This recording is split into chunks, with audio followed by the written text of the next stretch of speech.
दिल जो है बिल्कुल मुसलमानों के खिलाफ है और ये दिल सही नहीं है। मुसलमानों से अगर मोहब्बत होती मोदी जी को तो मुसलमानों की एजुकेशन पे बात करते हैं, हेल्थ पे बात करते हैं, इस तरीके से जो चीज उस पर बात करते हैं। हिंदुस्तान में एक ऐसी सरकार है जो सरकार जिन लोगों को जो बिल नहीं चाहिए वो सरकार लेके आती है। आप बार बार मुसलमानों के खिलाफ ऐसा क्यों कोई चीज लाते हैं जिससे मुसलमान समुदाय भड़क जा रहा है? ये चीज बिल्कुल गलत है। अच्छा 2 बजे रात में ये कौन सा कानून जिंदा रहता है? ये 2 बजे रात में कौन सा कानून जिंदा रहता है? लोग का जो बिल जो है पास करा लिया जाता है।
अच्छा 2 बजे रात में ये कौन सा कानून जिंदा रहता है?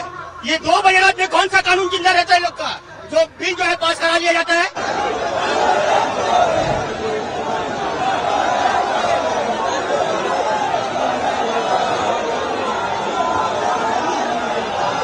मुसलमानों के फायदा के लिए हमने ये कानून लाया है। तो मैं नरेंद्र मोदी जी से कहता हूँ कि आप अगली बार आप सदन में एक नया कानून लाइए जो मंदिरों में, मठों में, आश्रम में जो दलित, आदिवासी, पिछड़ा, अति पिछड़ा जो लोग हैं उनको मंदिरों में उनका अधिकार दीजिए, उनको पूजा करने का अधिकार दीजिए, उनको भी अपना भागीदार बनाइए। कि ये दिल जो है बिल्कुल मुसलमानों के खिलाफ है और ये दिल सही नहीं है।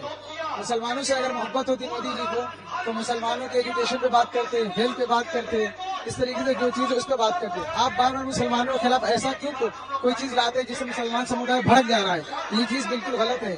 आप बार बार मुसलमानों के खिलाफ ऐसा कानून ला रहे हैं जिससे मुसलमान समुदाय को टारगेट कर रहे हैं। आप एजुकेशन पे बात कीजिए, आप देश में नौजवान बेरोजगार उस पर बात कीजिए, बीमारी पे बात कीजिए, लेकिन आप उस पर नहीं बात करते। कभी 3 पर तलाक लेके आते हैं, कभी राम मंदिर लेके आते हैं, कभी आप स्टूडेंट को रास्ते को उतरने में मजबूर करते हैं। आप देश के प्रधानमंत्री, आपको ये सब तो लेके चलना था, लेकिन आप मुसलमानों के खिलाफ बार बार कानून बना रहे हैं। तो ये कानून बिल्कुल गलत कानून है। और याद रखिए मोदी जी, हम वो लोग हैं जिससे पहले भी हमने देश पे गलत नजर डालने वालों का हमने मुनाजरा किया है। हमने इसके सामने डट के खड़े हुए और इस बार भी पूरी ताकत से हमारी पूरी जमीयत, हमारे पूरे भाई और हमारे पूरे उलमा, हमारे हिंदू भाई भी, हमारे सिख भाई भी, जो भी इस देश का वासी है, सब इस बार इंशाअल्लाह पूरी ताकत के साथ इस जालिम हुकूमत को जवाब देने के लिए तैयार है। इससे पहले भी हमारे अकाबिर ने इस मुल्क को बचाया है और इंशाअल्लाह ताला इस बार भी इस मुल्क को हम बचाएंगे और पूरी ताकत से, अपनी जान से, अपनी माल से, अपनी इज्जत से इस पूरे मुल्क की हिफाजत करने के लिए हम तैयार हैं इंशाअल्लाह ताला।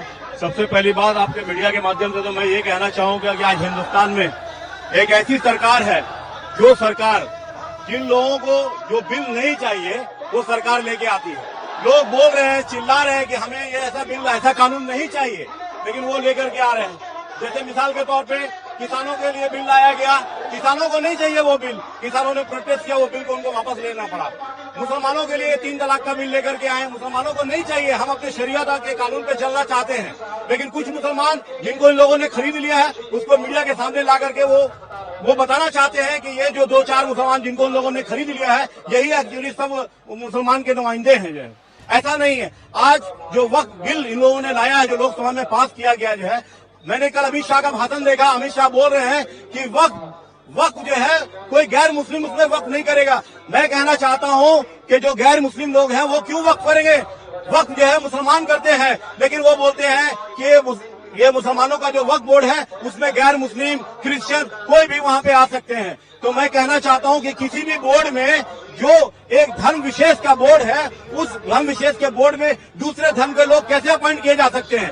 जैसे कि मठों में क्या मुस्लिम को अपॉइंट किया जा सकता है? उनकी कमेटी में, उनके बोर्ड में क्या मुसलमान को अपॉइंट किया जा सकता है? क्या सिखों के गुरुद्वारा की जो कमेटी होती है उसमें क्या मुसलमान या हिंदू को अपॉइंट किया जा सकता? नहीं किया जाता। ठीक उसी तरह से हिंदुस्तान में जो वक्फ बोर्ड जो हमारा है, वक्फ बोर्ड में किसी भी तरीके का जो नॉन मुस्लिम है उसको एक्सेप्ट नहीं किया जा सकता।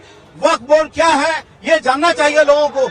हम लोगों ने जिन लोग हमारे अब्बा व अजदाद ने अपनी कौम और कौम की मिल्लत के भला और फलाह के लिए अपनी जमीनों को, अपनी जायदाद को वक्फ किया ताकि उससे कौम और मिल्लत का भला हो सके।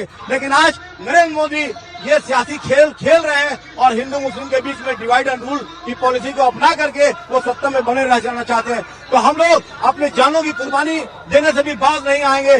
जिस तरीके से हमारे उलमाओं ने जब आजादी के लिए ऐलान किया था तो हमारे उलमाओं ने फांसी के फंदों को चूमने से कभी भी परहेज नहीं किया। हमारा इतिहास कुर्बानी से भरा पड़ा हुआ। मुसलमान सबसे पहले कुर्बानी देने के लिए आगे रहेगा। जिस तरीके से पाकिस्तान के खिलाफ वीर अब्दुल हमीद ने टैंक में अपने आप को उड़ा दिया था, ठीक उसी तरीके से हिंदुस्तान को बचाने के लिए, संविधान को बचाने के लिए, अपने देश को तरक्की पे लाने के लिए हम लोग अपनी जानों की कुर्बानी देने के लिए कभी भी पास नहीं आएंगे। आज जो ये प्रोटेस्ट का जो मामला हुआ है, ये क्यों हुआ है? ये मुसलमानों को जख्म दे दे के आज उसी जख्म में नमक छिड़क दिया। ये बाबरी मस्जिद हम लोग से छीन लिया गया है, ये ट्रिपल तलाक का बिल पास कर लिया। अच्छा, 2 बजे रात में ये कौन सा कानून जिंदा रहता है? ये 2 बजे रात में कौन सा कानून जिंदा रहता है लोग का? जो बिल जो है पास करा दिया जाता है। आदमी को बेवकूफ आ गया ना क्या? आदमी इतना कमजोर है। हम लोग भी चूड़ी पहन के नहीं है। गवर्नमेंट को बता दीजिएगा कि लब्बैक अगर कहेंगे तो मुसलमान एक मुसलमान अपने जान देने के लिए कुर्बान हो जाएगा। ये क्यों इतना करते हैं? अपना मजबूरी का तहत में हम लोग ये करते हैं। ये कौन सा कानून है? ये कहाँ का कानून है? इतना लंबा चौड़ा भाषण देता है नरसिंहानंद, उसको अरेस्ट नहीं किया जाता है? उसको क्यों नहीं अरेस्ट किया जाता है? ये रसूल अल्लाह के ऊपर में हम लोग को जो है बार बार बयान देता है। नरसिंहानंद बहुत बड़ा चोर है, बहुत बड़ा डकैत है।